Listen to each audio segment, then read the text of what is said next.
Physics bye विमल channel पे आपका स्वागत है। और आज हम पढ़ते हैं कूलाम का नियम, जो हमारे फिजिक्स फर्स्ट में है, स्थिर वैद्युतिकी वाले पार्ट में। तो कूलाम के नियम पढ़ेंगे। दो चैप्टर में हमारे जो आवेश होते हैं स्थिर होते हैं। जो तीसरे चैप्टर से शुरू होता है उसमें आवेश हमारे आवेशों का क्या होता है, चालन होता है। तो विद्युत चालन वगैरह तीसरे पार्ट में मिलते हैं। तो पहला पार्ट हमारा जो होगा आवेश के बारे में जानते हैं। हमारी एक वीडियो बनेगी जिसमें आवेश के बारे में हम लोग पढ़ेंगे। आज फिलहाल पढ़ते हैं कूलाम का नियम। तो कूलाम का नियम होगा कि जैसे दो बिंदु आवेश हो, एक हो Q1 एक हो Q2, और इन आवेशों के बीच की दूरी मान लेते हैं क्या है, R है। Q1 और Q2 के बीच की दूरी R है, यानी दो बिंदु आवेश हैं, एक है Q1 एक Q2, इनके बीच की दूरी R मान लेते हैं। तो कूलाम ने बताया दो बिंदु आवेशों के मध्य लगने वाला वैद्युत बल उन आवेशों के गुणनफल के अनुक्रमानुपाती तथा उनके बीच की दूरी R के वर्ग के व्युत्क्रमानुपाती होता है। तो कूलाम के नियम से अगर पढ़ें, यानी कूलाम ने बताया किन्हीं दो स्थिर बिंदु आवेशों के मध्य लगने वाला या किन्हीं दो आवेशों के मध्य लगने वाला वैद्युत बल उन आवेशों के गुणनफल के अनुक्रमानुपाती तथा उनके बीच की दूरी के वर्ग के व्युत्क्रमानुपाती, उन आवेशों के गुणनफल के अनुक्रमानुपाती तथा उनके बीच की दूरी के वर्ग के व्युत्क्रमानुपाती होता है। अर्थात हम लिख सकते हैं लगने वाला वैद्युत बल Q1 और Q2 के गुणनफल के अनुक्रमानुपाती, वही लगने वाला वैद्युत बल उनके बीच की दूरी R के वर्ग के व्युत्क्रमानुपाती होता है। यानी समीकरण 1 व 2 को जब हल करेंगे तो हमें मिलेगा F प्रोपोर्शनल Q1 Q2 अपान R स्क्वायर।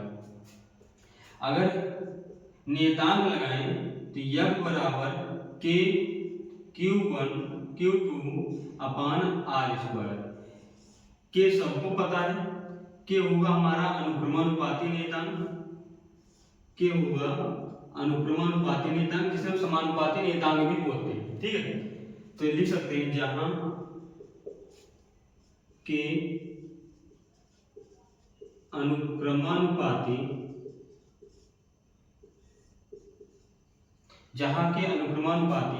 नियतांक है, जहां के अनुक्रमानुपाती नियतांक है।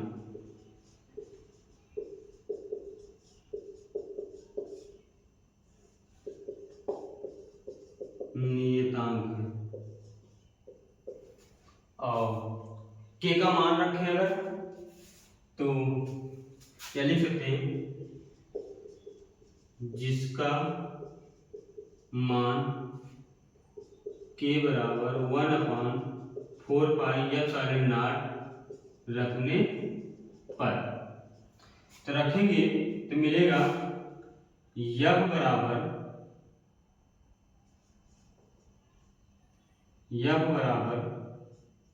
1/4 pi epsilon not Q1 Q2 upon R square. ये तब आएगा जब हम रखेंगे के का मान, अनुक्रमानुपाती नियतांक का मान रखेंगे 1/4 पाई एप्सिलॉन नॉट। ठीक है, तो यह बराबर 1/4 pi epsilon not Q1 Q2 upon R square. 1/4 pi epsilon का सन्निकट मान होता है, का सन्निकट मान अगर देखा जाए तो सन्निकट मान 9 × 10⁻9 होता है। 1/4 पाई एप्सिलॉन का सन्निकट मान देखा जाए तो 9 × 10⁻9 होता है। ठीक है, तो कूलाम का नियम एक बार फिर से पढ़ते हैं। किन्हीं दो स्थिर बिंदु आवेशों, क्योंकि बताया है पहले चैप्टर हमारा, दूसरा चैप्टर में आवेश क्या होंगे, स्थिर होंगे, तीसरे चैप्टर से आवेशों का चालन होगा। ठीक है, तो किन्हीं दो स्थिर बिंदु आवेश हैं, अब आवेश या तो धनात्मक होंगे या तो ऋणात्मक होंगे, या तो एक धनात्मक होगा या तो एक ऋणात्मक होगा। सबको पता है अगर धनात्मक आवेश है तो एक दूसरे को क्या करेंगे, प्रतिकर्षित करेंगे, और विपरीत प्रकार के आवेश हैं, यानी एक धनात्मक है एक ऋणात्मक है, एक दूसरे को क्या करेंगे, आकर्षित करेंगे। तो दो बिंदु आवेश हैं, एक है Q1 एक है Q2, दोनों के मध्य की दूरी हम r मान लेते हैं। तो कूलाम का नियम कहता है किन्हीं दो आवेशों के मध्य लगने वाला वैद्युत बल उन आवेशों के गुणनफल के अनुक्रमानुपाती तथा उनके बीच की दूरी के वर्ग के व्युत्क्रमानुपाती होता है। यानी यह प्रोपोर्शनल Q1 Q2 एक बताया गया, दूसरा बताया गया यह प्रोपोर्शनल 1/r²। समीकरण 1 और 2 को जब हल करेंगे तो मिलेगा Q1 Q2/r²।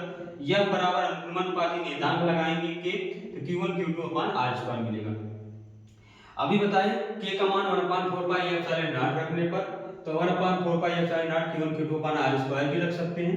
अब 1/4πε0 का सन्निकट मान अगर देखा जाए तो 9 × 10⁹ होता है। ठीक है, तो स्क्रीनशॉट लेना, स्क्रीनशॉट लीजिए और इसके बाद हम देखते हैं कि 1/4πε0 का मान कैसे आया, या एप्सिलॉन का मात्रक क्या होता है, या एप्सिलॉन की विमा क्या होती है। ठीक है, तो एक बार स्क्रीनशॉट लीजिए, उसके बाद इसको हम साफ क्लियर करते हैं। ठीक है,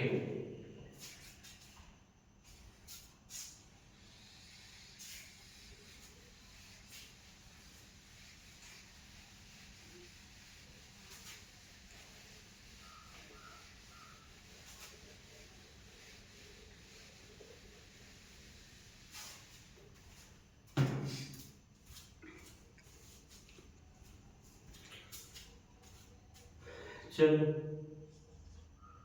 एप्सिलॉन का मात्रक देख लेते हैं। मात्रक क्या होता है, एप्सिलॉन का मात्रक।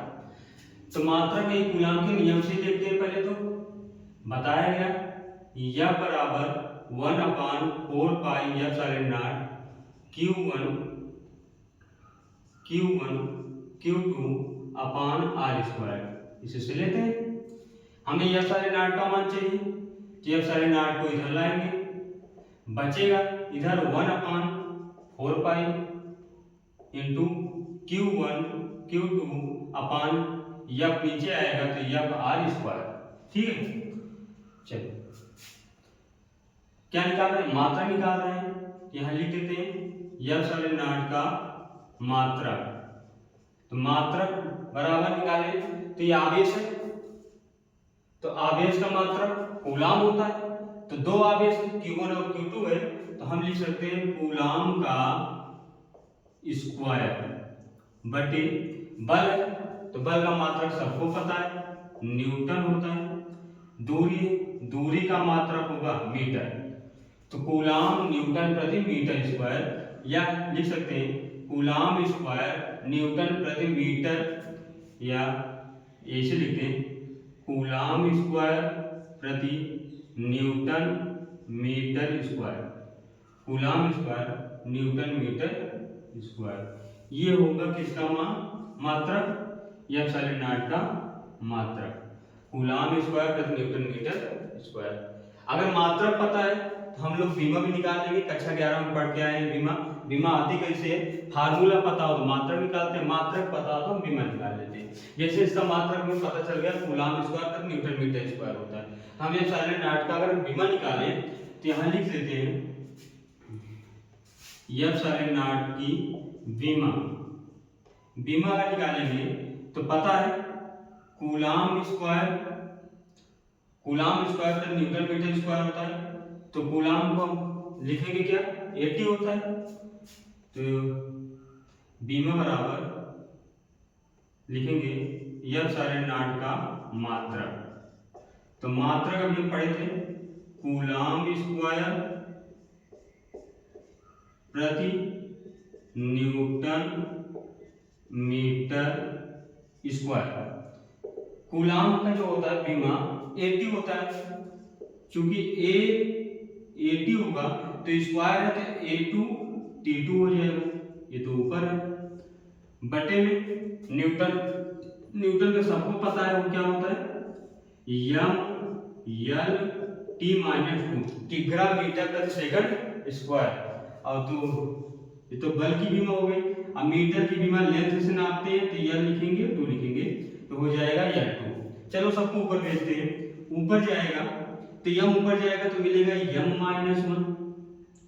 L यहाँ या 1 है, L की घात 2 है, L 2 और 1 कितने हो जाएंगे 3, और 3 ऊपर जाएगा तो क्या हो जाएगा -3। t की पावर -2 है, t2 ऊपर है, -2 ऊपर जाएगा तो +2 हो जाएगा, 2 पहले से तो t कितने हो जाएंगे 4, और a2 है ये तो हो जाएगा एफ साइलेंट नॉट की बीमा जो मिलेगी की बीमा क्या मिलेगी m minus one l minus three T4A2। ठीक है, ये तो हो गई एफ साइलेंट नॉट की बीमा, एफ साइलेंट नॉट की बीमा।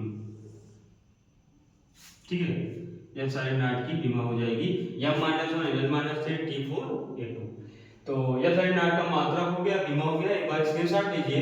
अब इसके मान निकालते हैं। क्या एफ साइलेंट नॉट का मान क्या होता है, यानी एफ साइलेंट नॉट का मान कितना आएगा। ठीक है, एक बार स्क्रीनशॉट लीजिए।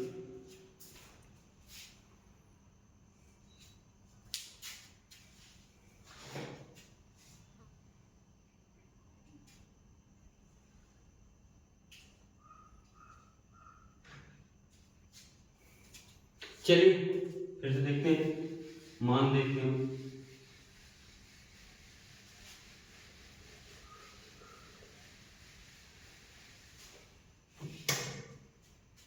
तो अब की बात देखते हैं एप्सिलॉन नॉट का मान क्या होता है। तो यहां लिख लेते हैं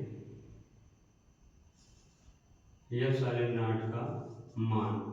ठीक है, एप्सिलॉन नॉट का मान क्या होगा तो पता है 1/4 pi epsilon not is equal मिलता है 9 गुणे 10 की घात 9।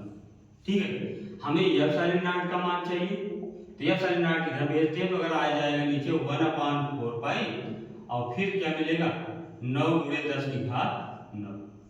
ठीक, फिर एप्सिलॉन नॉट बराबर 1/4 पाई का मान सबको पता है 3.14 होता है गुणे 9 गुणे 10 की घात 9।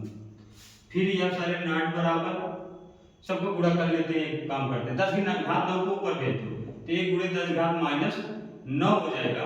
नीचे गुणा करते हैं 4 चौक 16 यानी 3.14 में 4 से गुणा करना, 4 चौक 16, 4 गुने 4 1 5, 4 3 12, 12 1 4 3 12, ये मिलेगा 12.56। फिर 9 से गुणा करना, 9 छक 54, 5 9 बजे 45 5 50 और 9 दूनी 18, 18 5 23 2 9 2 11, 2 अंक के बाद दशमलव लगा देते हैं, यानी मिलेगा ये 113.04, 113.04, यानी 113.04 से हमें एक में भाग करना है। एक में भाग करेंगे, जब हम भाग करेंगे तो भाग करके एक बार चेक कर लीजिएगा, आएगा 0.008846 और गुणे 10 की पावर माइनस 9 है। तो हम एक काम करते हैं, इस दशमलव को ले जाते हैं एक अंक के बगल में, तो एक अंक के बगल में ले जाएंगे तो 8.846 गुणे 10 घात 9। तो हम एक काम करते हैं 6 को खत्म करते हैं, क्योंकि 5 से ज्यादा है 6 तो बगल वाली संख्या में एक जोड़ के तो जाएगा। तो एक मिस्टेक है, देखो ये 1 अंक 2 अंक 3 अंक, 3 अंक जब हम क्रॉस करते हैं दशमलव को तो इसमें भी क्या होंगे 3 माइनस होंगे, यानी 3 जब माइनस होंगे तो ये माइनस 9 था, 3 और जाएगा तो कितने हो जाएंगे 12 हो जाएगा। अब एक काम करते हैं 6 क्या है ज्यादा है तो 6 5 से ज्यादा है तो बगल वाले में एक जोड़ देते हैं तो 5 बन जाएगा, 6 को खत्म कर देते हैं वहीं से। तो ये एप्सिलॉन नॉट का जो मान आएगा यहाँ लिख लो, ये एप्सिलॉन नॉट का जो मान आएगा वो लिख सकते हैं 8.85 गुणे 10 की घात माइनस 12, 8.85 गुणे 10 की घात माइनस 12 कूलाम स्क्वायर प्रति न्यूटन मीटर स्क्वायर। ठीक है, कूलाम स्क्वायर प्रति न्यूटन मीटर, कूलाम स्क्वायर प्रति न्यूटन मीटर। ठीक है, कूलाम स्क्वायर प्रति न्यूटन मीटर स्क्वायर। तो ये किसका मान हो गया एप्सिलॉन नॉट का मान हो गया, कूलाम स्क्वायर प्रति न्यूटन मीटर स्क्वायर।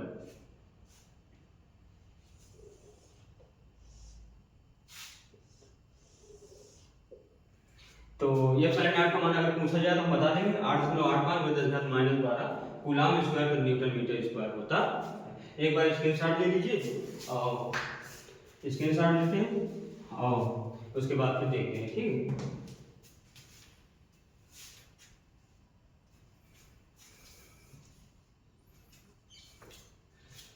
चलिए ठीक है। तो हमारा क्या हो गया, कूलाम का नियम पढ़ लिए और 1/4 एप्सिलॉन का मान पढ़ लिए, एप्सिलॉन का मान पढ़ लिए, मात्रक पढ़ लिए। ठीक है, तो अगले स्टेप में हम विद्युत क्षेत्र की तीव्रता वगैरह पढ़ेंगे। और ये हमारा नया चैनल है फिजिक्स बाय विमल, तो यार विमल बाय फिजिक्स, तो एक बार इसको सब्सक्राइब करिएगा।